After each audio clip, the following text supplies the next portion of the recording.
O texto diz assim: depois de ouvirem o rei, partiram. E eis que a estrela que viram no oriente os precedia, até que, chegando, parou sobre onde estava o menino. E vendo eles a estrela, alegraram-se com grande e intenso júbilo. Entrando na casa, viram o menino com Maria, sua mãe. Prostrando-se, o adoraram e, abrindo os seus tesouros, entregaram-lhe suas ofertas, ouro, incenso e mirra. Sendo, por divina advertência, prevenidos em sonho para não voltarem à presença de Herodes, regressaram por outro caminho à sua terra.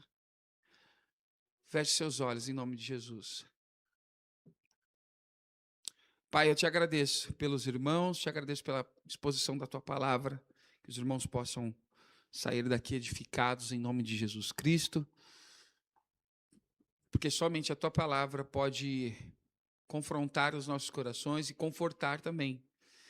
Que nós possamos aprender, Pai, com a tua Sagrada Escritura, nesse momento que estamos prestes a comemorarmos o Natal, que o Senhor dê nos corações bíblicos arrependidos e que a gente possa dar frutos, Pai, desse arrependimento nessas festas que virão, que as pessoas possam ser edificadas através dos nossos comportamentos, Pai, em nome de Jesus. Amém. Pode se assentar.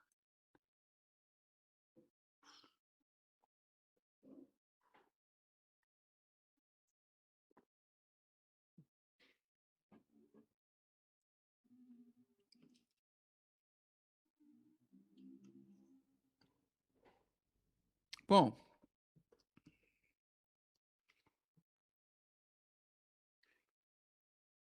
nós já sabemos que não eram 3 reis magos, nós já sabemos que não eram 3 magos, nós já sabemos que disseram que eram 3 reis magos, supondo que eram reis, por conta do que valiam os presentes entregues ao rei. Então, o texto, em momento algum, fala sobre 3. Inclusive, dão até os nomes, né, para os 3. Mas a gente sabe que eles eram persas. Bom, eles eram estudantes de astronomia. Não sei, mas pode ser que eles fossem zoroastras. Já ouviu falar em Zoroastria? Os zoroastras. É uma das religiões mais antigas do mundo. Zoroastras. Depois você pesquisa. Ela é, ela é uma religião que consegue ser mais antiga que o hinduísmo. Zoroastria. Então, eles estão vindo de um lugar muito distante. E também nós sabemos que aquela cena dos magos prostrados ao bebê, ali no presépio, ela não é condizente com o texto bíblico. Haja vista a distância da onde eles estavam para onde o menino estava. Então, é um conto popular que os magos estavam ali prostrados em Belém, adorando o menino. Não, não foi assim que aconteceu. Agora, se a gente quiser falar de gente prostrada instantaneamente aos, no berço do menino, os pastores de Belém. Aí sim, os pastores de Belém. Os magos não. Os magos, eles não eram apenas curiosos religiosos. Eles não eram esse tipo de homem. Eles eram homens que atravessaram uma longa distância, escorreram risco, cansaço. Mas tudo isso para ver um único menino. E eles estavam sendo guiados por uma intervenção divina específica.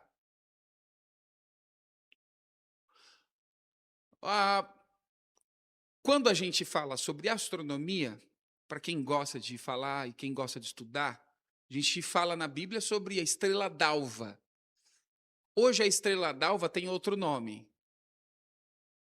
Sabe qual é o nome que se dá para a estrela d'alva hoje? Hã?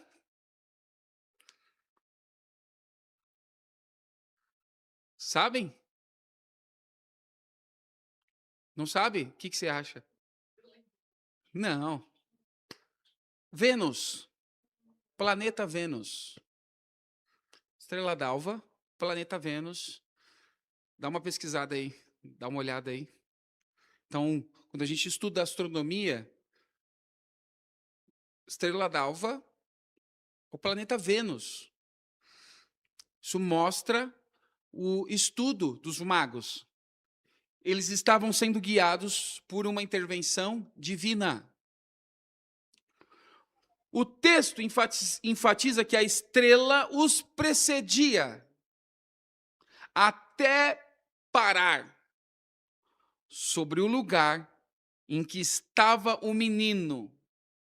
O texto está mostrando que a verdadeira adoração ela começa com Deus vindo ao encontro do homem.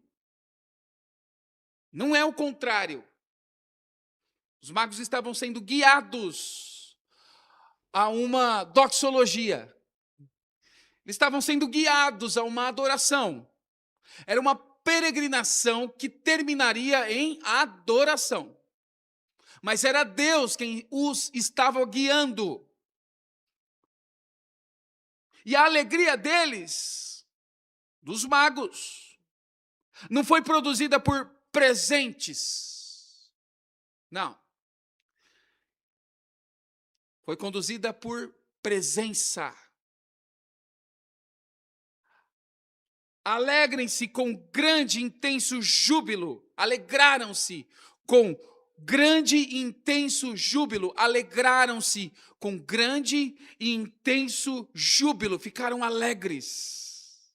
Quando eles perceberam que estavam prestes a encontrar o Christos, o escolhido. Podemos dizer aqui que se revela a lógica da teologia da reformada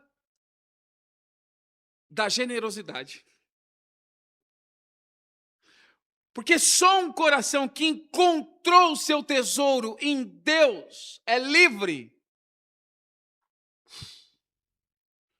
para abrir os demais tesouros sem negociar com Deus. Então, o tema desse sermão, os magos e a generosidade.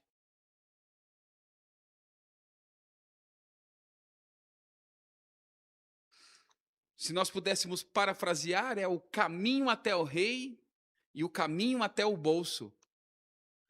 Quero falar sobre generosidade, mas aprendendo com os magos. Olhem quantas lições eles nos deixaram. Agora, preste atenção. Onde Cristo é apenas um acessório social, dá para perceber, sabia? Quando Cristo é um acessório social, dá para perceber, dá para saber, logo se percebe. E a gente percebe como? Quando Cristo é um acessório social. Bom, uma das formas que dá para perceber é quando a carteira é um ídolo.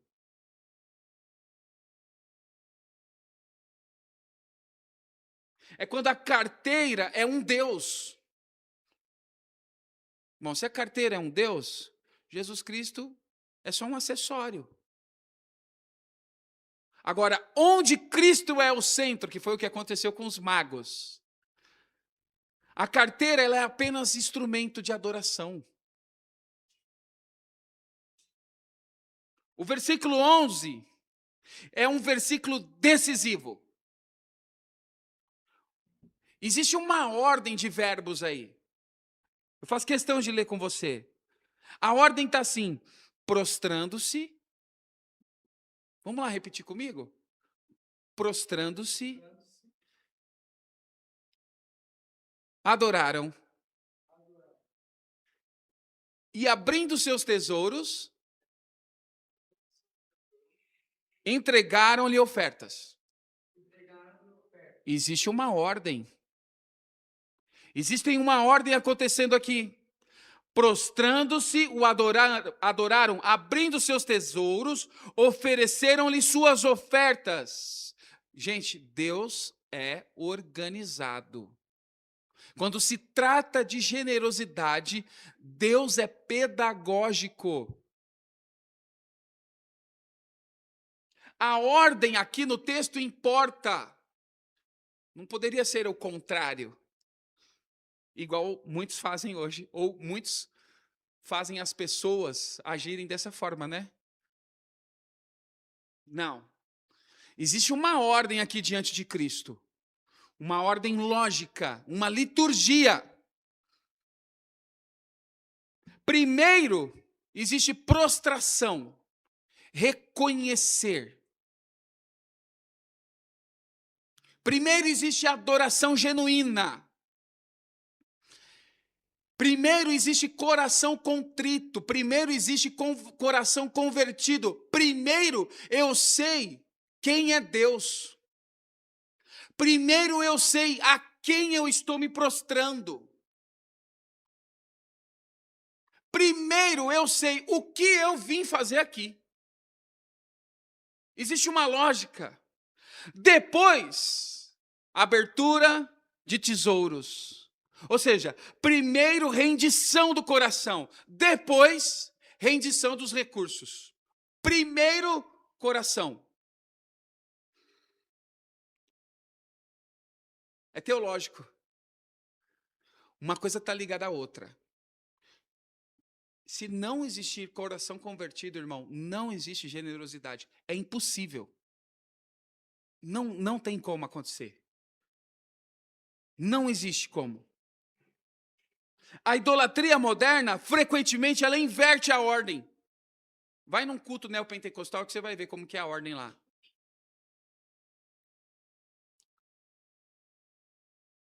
Eles vão fazer você ofertar sem você se prostrar. Eles vão fazer você ofertar sem nem o seu coração ser arrependido, sem nem haver rendição no seu coração. Ou usa a oferta para não se prostrar.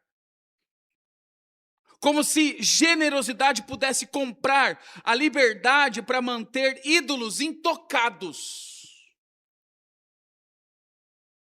Irmãos, por amor a Cristo e por amor ao Evangelho, infidelidade ao Evangelho, seria melhor que alguns cristãos não dizimassem, nem ofertassem mais.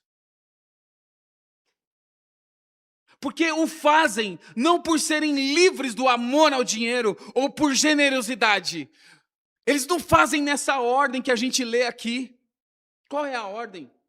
Prostrando-se o adoraram. E abrindo seus tesouros. Bom, abre o tesouro só depois. Só depois abre o tesouro. Prostrando-se o adoraram. Hoje, falei com a Rosana, não sei se foi hoje ou se foi ontem. Acho que foi hoje. Falei, olha, tem cristão que ele nem dizimar, ele deve. Ele não deve nem ofertar e nem dizimar. Porque eles fazem não por serem livres do amor ao dinheiro. Eles fazem não é por serem generosos, não é. Não é sobre generosidade. Mas sim porque amam o dinheiro.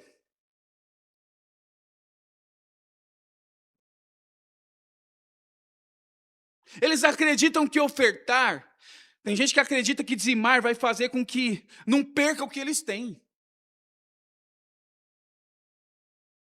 Não é que a vida deles é uma vida aos pés da cruz. Não é que a vida deles é uma vida que se rende a Cristo. Não é uma vida assim. Não é sobre isso.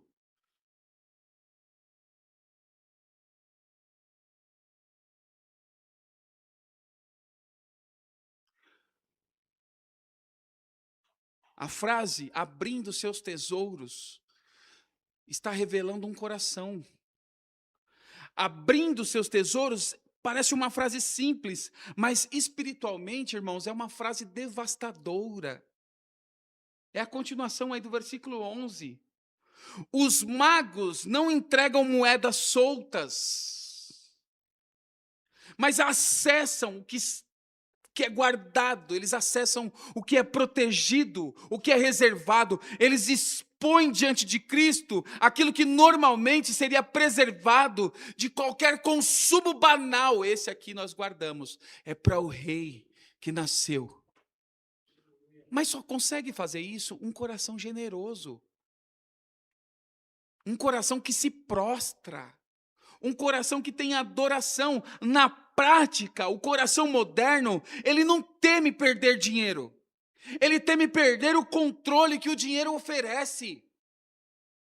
As pessoas conseguem ter controle quando elas têm dinheiro.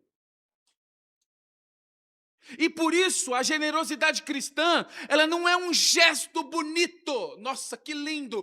Como ele é generoso. A generosidade é guerra. Sabia disso? A generosidade, ela é guerra contra os ídolos. Ídolos de segurança. É guerra contra o status, é guerra contra a autoafirmação, que se escondem na maneira como se gasta, como se guarda, como se doa. E toda vez que você abre a sua carteira, você revela o evangelho em que realmente você crê. É o que eles fizeram, abrindo seus tesouros. Mas abrir os tesouros era fruto do quê? Era fruto de prostração. Era fruto de adoração. Prostraram-se e adoraram. E tendo prostrado e tendo adorado, aí sim, abriram os tesouros. Era uma forma de materializar aquilo. Então, no nosso caso, irmão, todas as vezes que a gente abre a nossa carteira, a gente revela o evangelho que nós realmente cremos. Irmãos, nós ainda temos cristãos que não são generosos porque eles têm medo de ficar sem dinheiro. Porque eles pensam que a segurança de suas vidas está naquilo que eles fazem.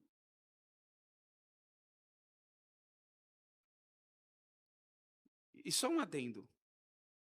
Economicamente falando, eu acredito que você saiba que existe um abismo entre guardar dinheiro, poupar dinheiro e investir dinheiro. São coisas distintas umas da outra. Às vezes você faz a coisa com a motivação certa, de forma errada. Diga-se de passagem, todos aqueles que faziam de forma errada quando o Collor era presidente, né? Mas esse não é o assunto para hoje. O assunto para hoje é quantas lições de generosidade nós aprendemos com os magos diante do Rei da Glória, diante de Cristo. Abrindo seus tesouros para nós pode ser mais simples do que imaginamos, mas ainda assim é divino. Gente, abrindo seus tesouros, sobra o tesouro. Quem consegue se prostrar, quem consegue adorar. É simples, não é? Quer ver um exemplo básico de abrir os tesouros? Às vezes, abrir os tesouros é abençoar aquele irmão com aquela carona confortável. Quem já pegou carona confortável aqui? Eu já. Rosana grávida das crianças. Tinha gente que era generosa, tinha gente que não era.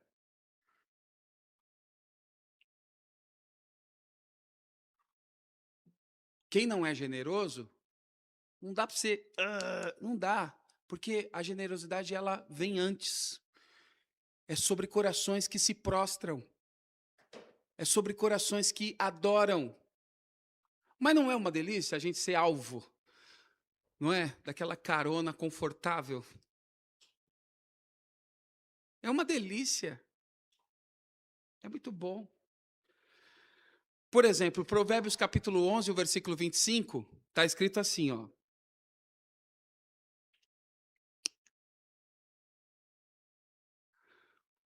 Provérbios capítulo 11, o versículo 25.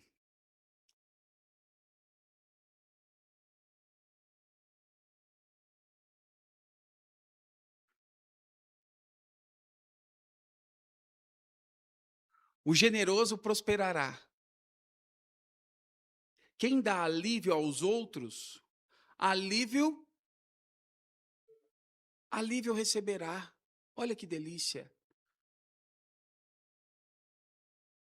É muito prazeroso nós sermos alvo da generosidade dos irmãos. Recebermos o acalento da comunidade. É uma delícia, não é? Mas, irmãos, aquele que for alvo da generosidade, lhe recai uma responsabilidade. Vamos ver se você sabe. Qual responsabilidade é essa?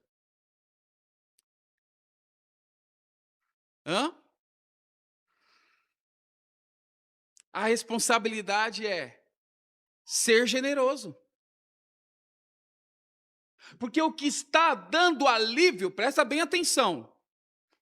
Você gosta de receber alívio, não gosta?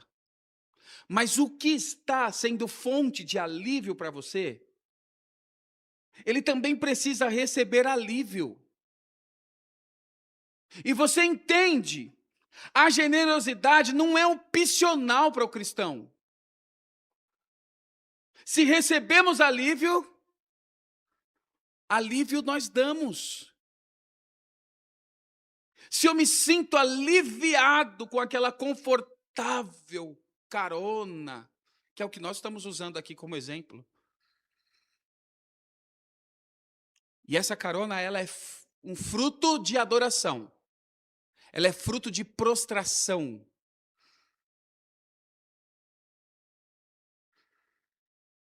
Eu tenho uma responsabilidade quando eu sou alvo disso. Já disse e repito. Qual é a sua responsabilidade quando você é fruto do alívio que te serviram? Qual é a tua responsabilidade, meu irmão?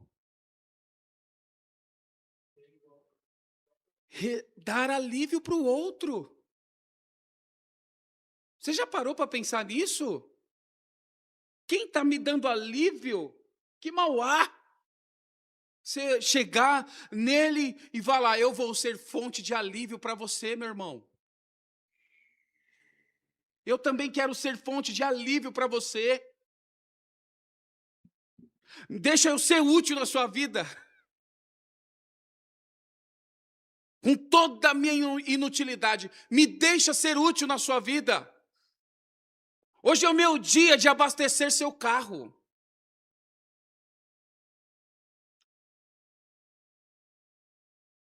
Porque é gostoso a gente receber carona, não é?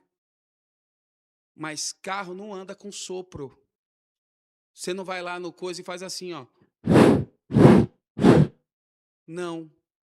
Alguém pôs combustível dentro do carro para ele andar. Para você ser alvo da generosidade. E às vezes a gente faz o quê? A gente tapa os olhos. Nós nos tornamos sanguessuga mediante a pecaminosidade dos nossos corações. Coração pecaminoso. De forma alguma. Eu quero ser um aproveitador do seu amor, da sua gentileza. Eu quero ser um crente também. Deixe-me oferecer alívio. Deixe-me ser como os magos foram.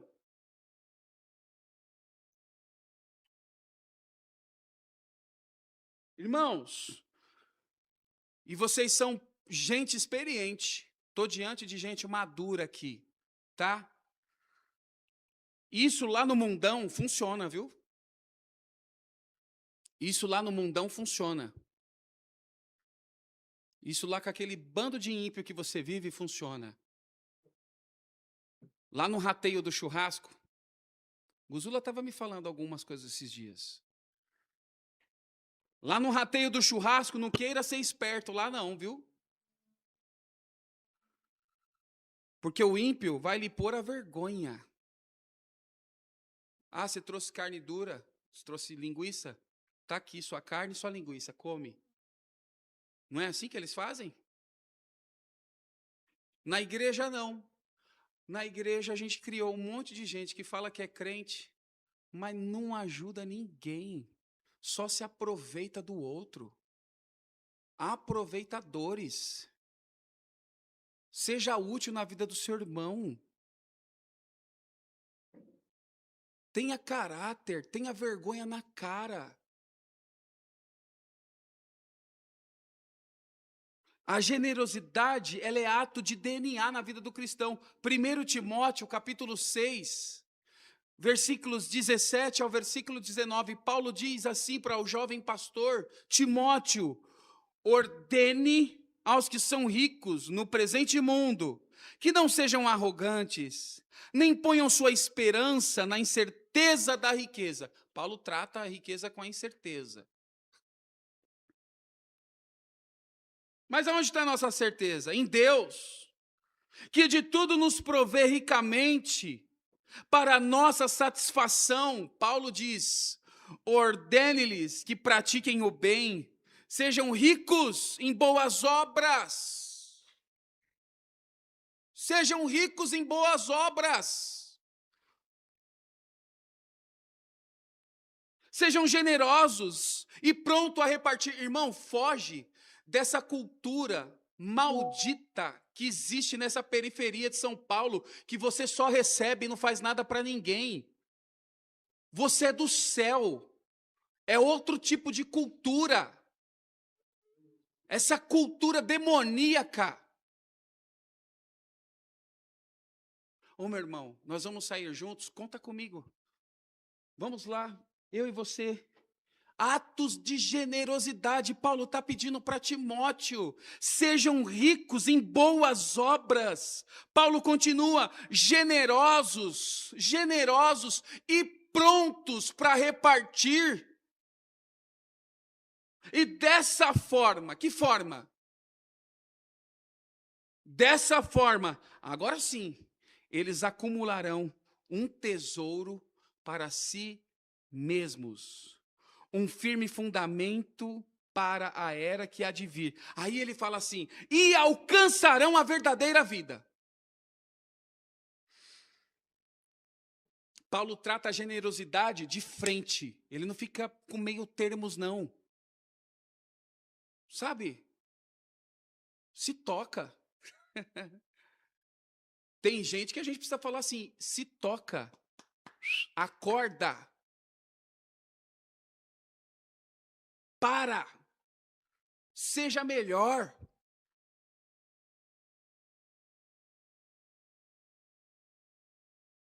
Viva o DNA da igreja. Generosidade faz parte do DNA da igreja. Generosidade é um DNA do cristão. Irmãos, cuidado quando você for falar, sou de teologia reformada. Cuidado. Porque na teologia reformada tudo começa em Deus. E se tudo começa em Deus, a gente precisa lembrar: Deus é generoso em seu ser. Pois a salvação, ela é o quê? A salvação é pura graça. A salvação é pura generosidade. A salvação é fruto do pacto da graça que oferece vida, que oferece salvação em Cristo. Não como salário, mas como dom. Dom gratuito. Generosidade. E a cruz, ela é a prova suprema de que a vida cristã, ela nasce de um Deus que se entrega. E essa entrega soberana gera um povo chamado a espelhar. Paulo, em Efésios, Ele fala: sede imitadores de Deus.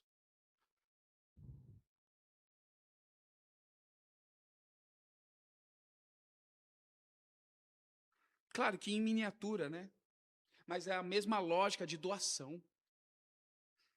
E se a graça ela é irresistível, como nós cremos, a ingratidão sistemática, ela também é impossível como um estilo de vida permanente. Porque a graça, sendo irresistível, ela transforma esse coração. E essa doutrina da graça eficaz, ela faz da dureza crônica do coração algo incompatível com o novo nascimento. Mas, não adianta, ele é duro de coração.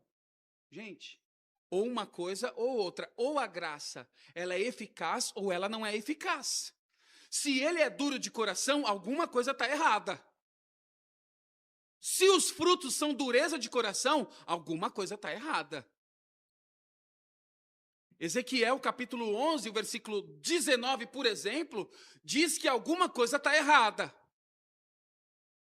Quando esse que deveria ser generoso não é por conta do coração duro, alguma coisa está errada. O texto diz assim: e lhes darei um só coração. Deus dizendo na boca do profeta. E porei dentro deles um novo espírito. Olha o que Deus diz: e tirarei da sua carne o coração de pedra, e lhes darei um coração de carne. É coração duro. Já parou para conversar? Já parou para pensar se é convertido mesmo? Já parou para pensar se é um eleito? Já parou para pensar se é um crente, se é um cristão de verdade? Já parou para pensar se é um salvo mesmo? Ezequiel continua, capítulo 36, e o versículo 26. O texto diz assim: também vos darei um coração novo, e porei dentro de vós um espírito novo. Não adianta falar. Não adianta falar, olha, alguma coisa está errada. Porque a Bíblia que eu tenho, ela diz que a graça de Deus, quando ela age na vida da pessoa, existe fruto de arrependimento. E a gente conhece esse fruto por um coração de carne. Um dos frutos, né? E tirarei da vossa carne o coração de pedra, e vos darei um coração de carne. Ou seja, irmãos, cristão regenerado e generosidade zero. Não é apenas incoerência moral.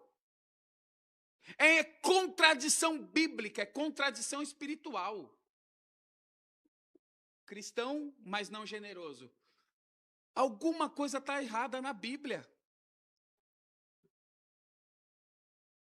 Não é? Hã?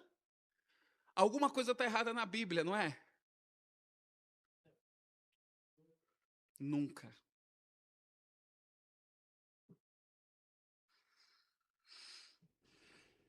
Irmãos, eu quero que você pare e pense. A graça que salva, sem custo algum, ela salva sem custo algum. Ela nunca gera um povo que vive como se tudo tivesse preço. Ela não gera esse tipo de povo. Não gera. Não gera. Ela gera um povo que os frutos estão notórios. Os frutos estão notórios. Infelizmente, irmãos, alguns, né? A parte da igreja toma uma lavada dos espíritas, dos kardecistas, Mas eles fazem isso para se livrarem do karma, para se livrarem. Não é fruto de prostração, não é fruto de adoração. Eles fazem isso para receber alguma coisa. Os filhos das trevas são mais prudentes do que os da luz. E a Bíblia continua dando aprovação para ele, porque aqueles que são sujos, que sujem-se mais, então o papel deles está sendo bem feito. Mal feito está o seu. O seu tá.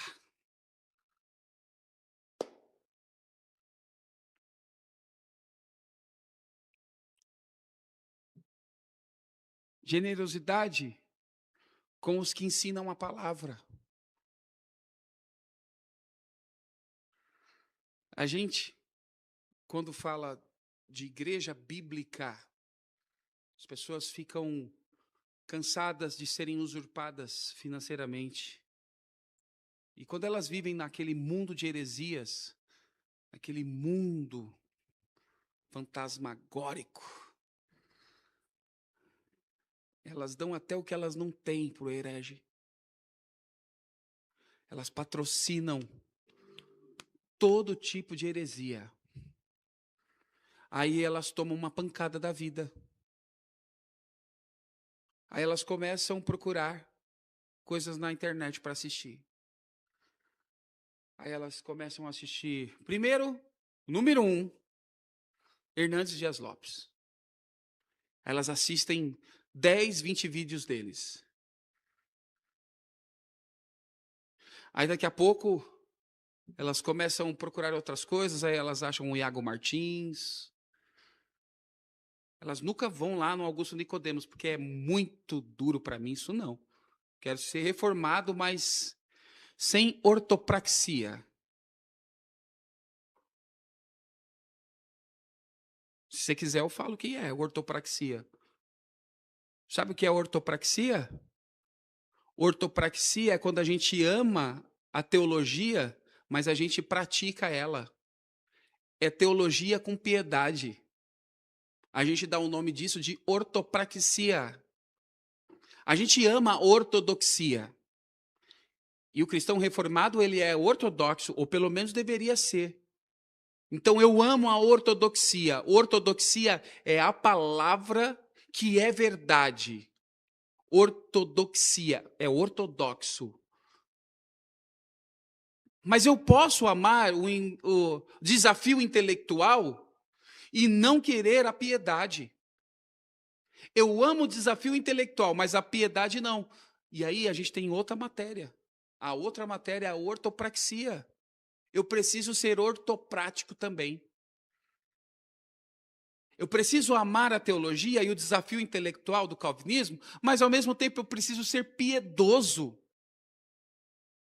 Tem que ter piedade no coração. O Novo Testamento, ele é claro.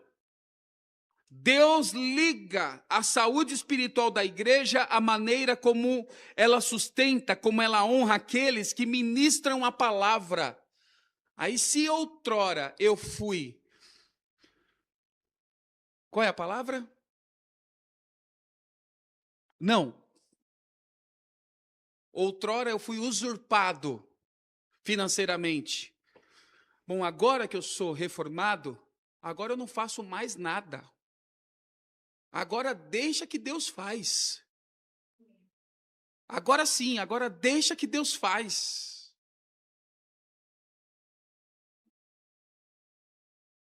E a gente não pode viver isso, irmãos.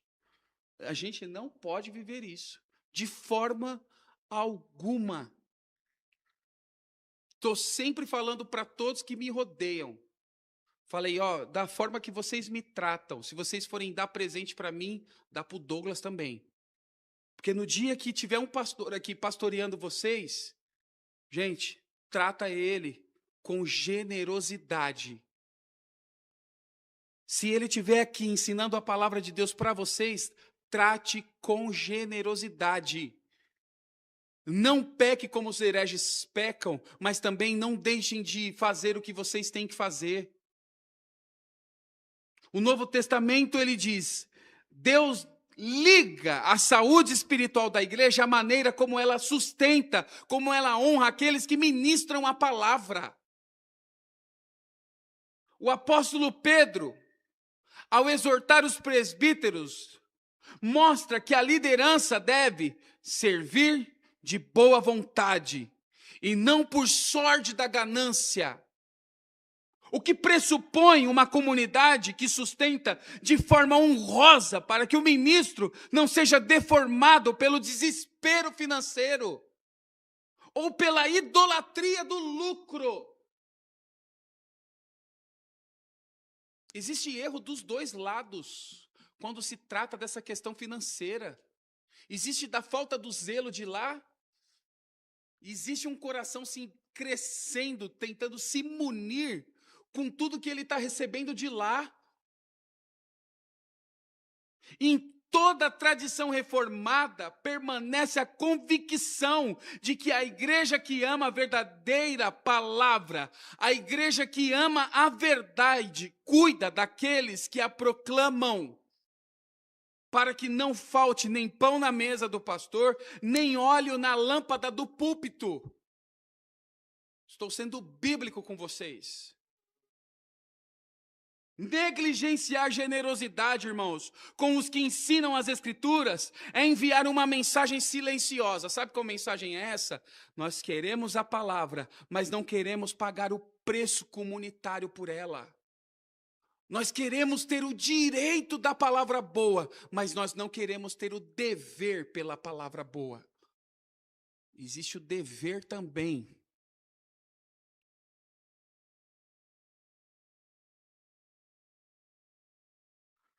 E quando a igreja economiza em quem a alimenta, ela mesma decide jejuar da palavra. Não que não tenha palavra aqui, mas você não cumpre com a palavra. Como a gente sabe de tudo isso, gente? Vamos abrir a Bíblia. Gálatas capítulo 6 e o versículo 6. Paulo escreve sobre o seu dever. Pedro falou sobre o meu dever. Eu não tenho que ser ganancioso. E você tem razão.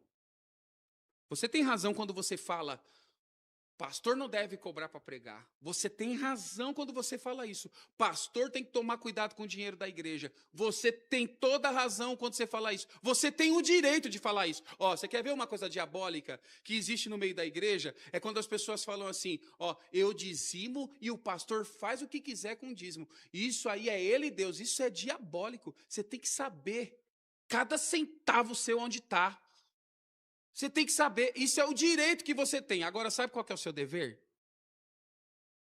Você tem o seu dever também. O seu dever está aqui, ó. Gálatas 6 e o versículo 6. Aquele que está sendo instruído na palavra, partilhe todas as coisas boas com aquele que o instruiu. Se é assim?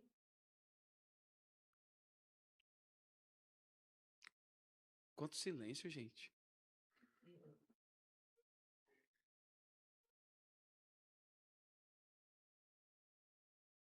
Vou mudar a pergunta. O que os magos fazem que nós não fazemos? Os magos entregam tesouros ao menino que ainda não pregou um sermão. Os magos entregam o tesouro a um menino que não curou um enfermo. Eles entregam tesouros a um menino que não realizou um milagre, parecido com hoje, né? Porque se o pastor no púlpito der uma palavra profética para o empresário da igreja, no final do culto, esse irmão faz um cheque de 10 mil.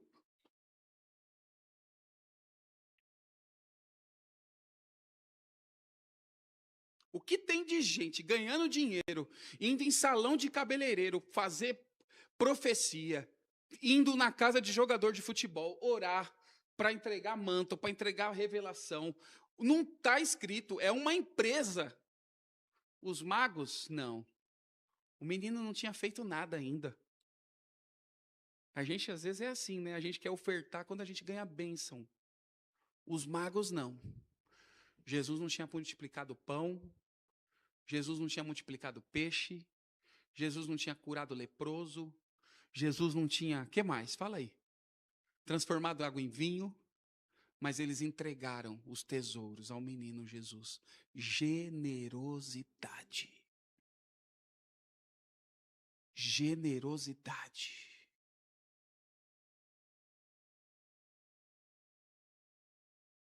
Teve um ano que vocês foram muito maus, viu? Olha, eu olhei para um lado, eu olhei para o outro, eu olhei para a Rosana olhou para mim. E aí, o que vai acontecer? Daqui a pouco o telefone toca. Era Kelly.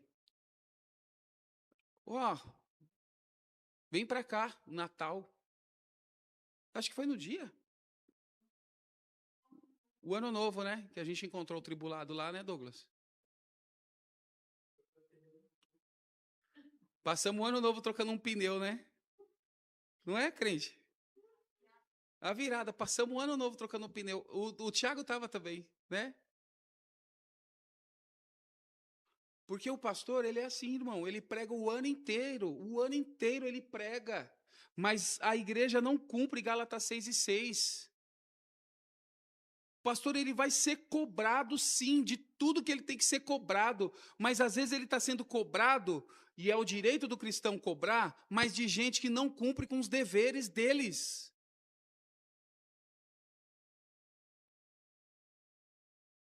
O que os magos fizeram que nós não fazemos? Hoje, muitos crentes, eles só se movem financeiramente diante de resultados visíveis, diante de projetos atrativos, diante de retornos claros, como se a igreja fosse uma empresa de serviço e não o corpo do rei. Irmão, a igreja, ela vive de generosidade. A igreja vive de generosidade, de coração generoso. O texto em Mateus expõe essa mentalidade. Os magos não perguntaram assim. Você já pensou, os magos perguntaram? O que já foi feito para merecer nosso ouro? O que vocês têm aí? Aí, depois que eu souber, aí a gente oferta.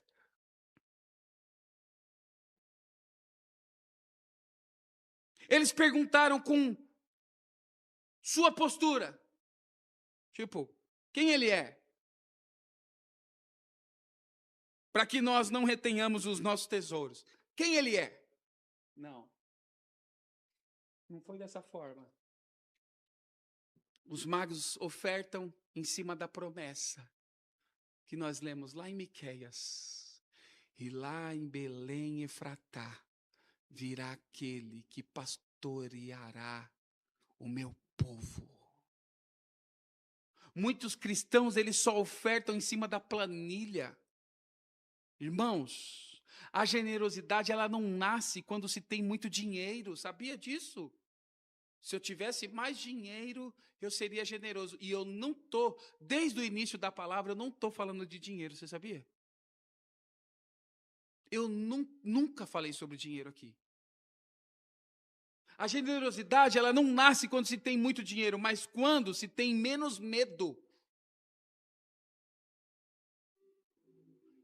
E eu quero fazer um convite para você, 2026. Faça como os magos, após terem deixado os tesouros em Cristo. O que aconteceu? Um outro caminho eles seguiram. O próprio Deus os instruiu a irem por outro caminho. Que 2026 haja um outro caminho para a Igreja Presbiteriana de Caios. Depois de adorarem, os magos voltam por outro caminho.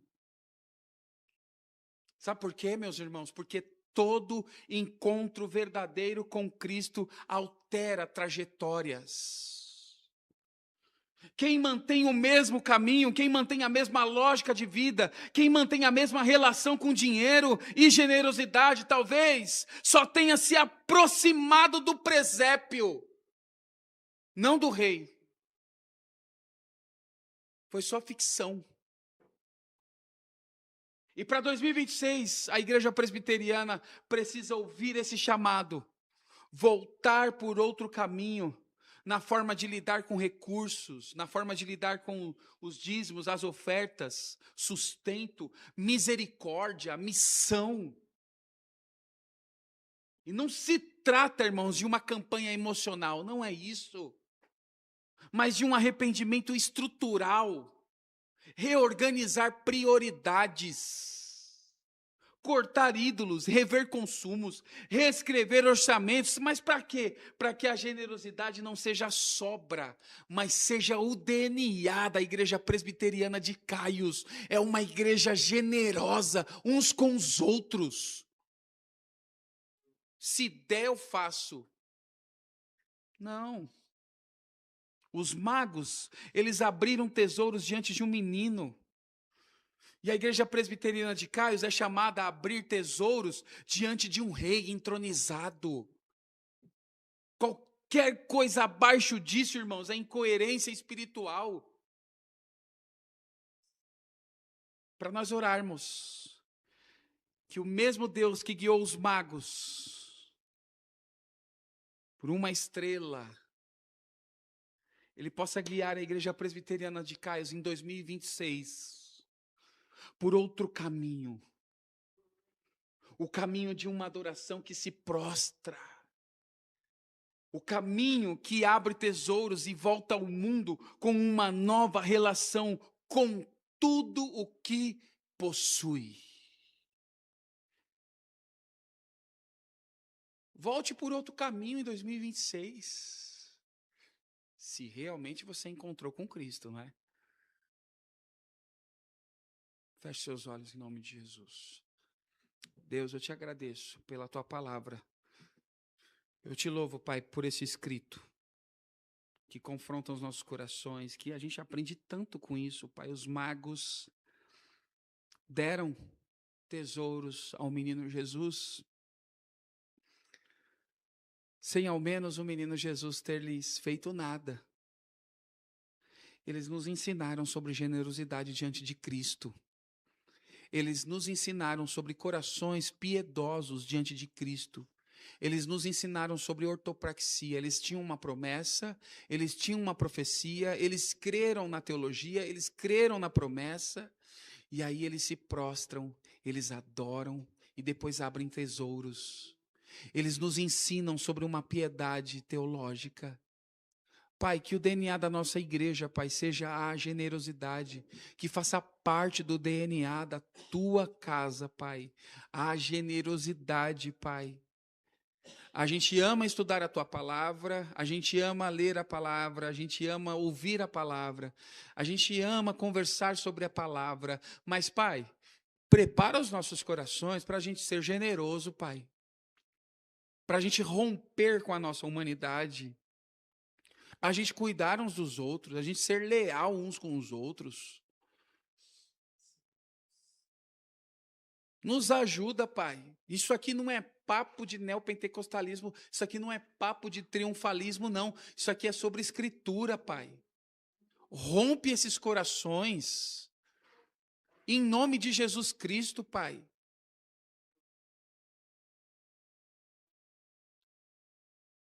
Que a gente possa falar mais que ama o outro com o bolso.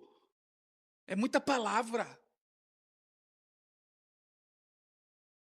Pouca ortopraxia. E que em 2026, Pai, fique latente nessa igreja, Pai, a generosidade entre os irmãos, que nós sejamos autênticos com a generosidade divina. Só há uma forma de sermos assim, se Jesus Cristo estiver em nossos corações, habitando em nós. Nós pedimos essas bênçãos, Pai, não porque nós as merecemos, mas por graça e por misericórdia. Em nome de Jesus. Amém. Amém. Aplauda o nome do Senhor Jesus Cristo. Amém.